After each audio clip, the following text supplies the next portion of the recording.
मेरे channel astro Riya Sharma को subscribe करें, बेल आइकन को टैप करें ताकि मेरी हर वीडियो की नोटिफिकेशन आप तक जल्द से जल्द पहुंचे। नमस्कार दोस्तों, मैं रिया शर्मा आपका अपने इस YouTube चैनल में स्वागत करती हूं।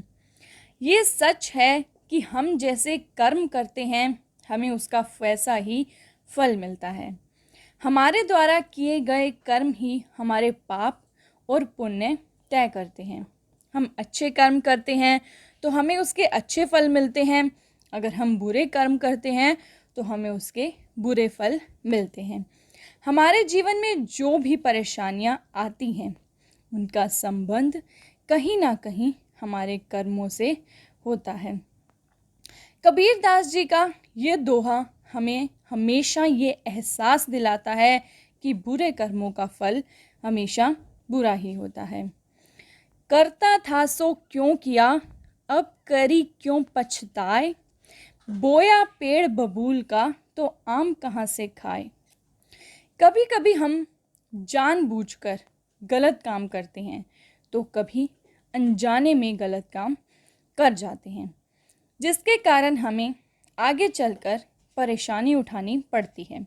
हमें ये बात तब समझ में नहीं आती है जब हम कुछ गलत कर रहे होते हैं, लेकिन बाद में जब हमारे साथ गलत होता है तब हमें वो बात समझ में आती है।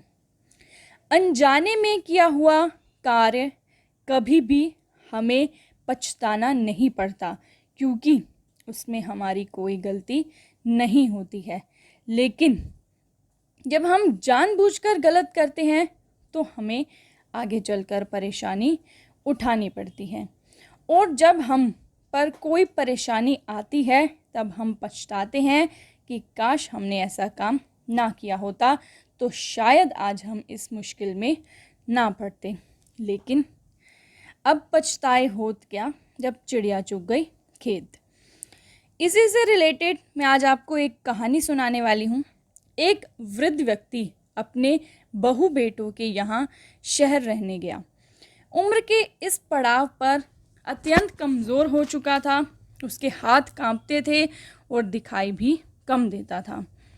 वो एक छोटे से घर में रहते थे। पूरा परिवार और उसका 4 वर्षीय पोता एक साथ डिनर टेबल पर खाना खाते थे।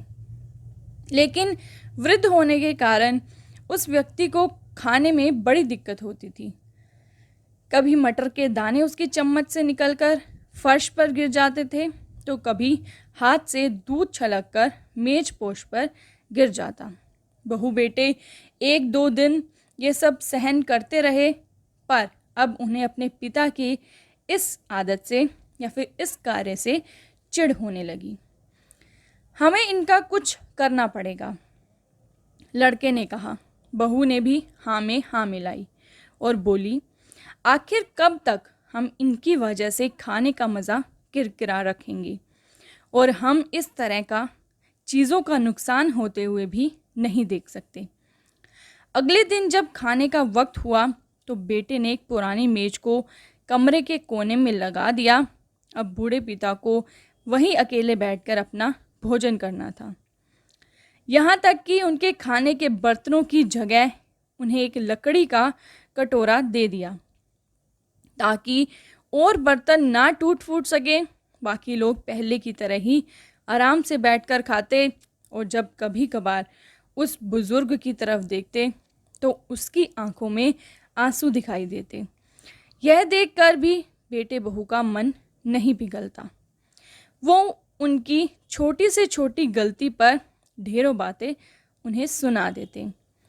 वहाँ बैठा बालक भी यह सब बड़े ध्यान से देखता रहता और अपने में मस्त रहता।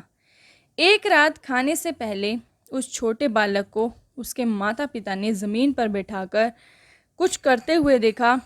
उसने पूछा कि आप क्या कर रहे हो? पिता ने पूछा। बच्चे ने मासूमियत के साथ उत्तर दिया, अरे मैं तो आप लोगों के लिए एक लकड़ी का कटोरा बना रहा हूँ ताकि जब मैं बड़ा हो जाऊँ तो आप लोग भी इसमें खा सकें। और वह पुनः अपने काम में लग गया। इस बात का उसके माता पिता पर बहुत गहरा असर हुआ और उनके मुंह से एक शब्द भी नहीं निकला। आंखों से आंसू बहने लगे और वो दोनों बिना बोले ही सब समझ चुके थे कि अब उन्हें क्या करना है।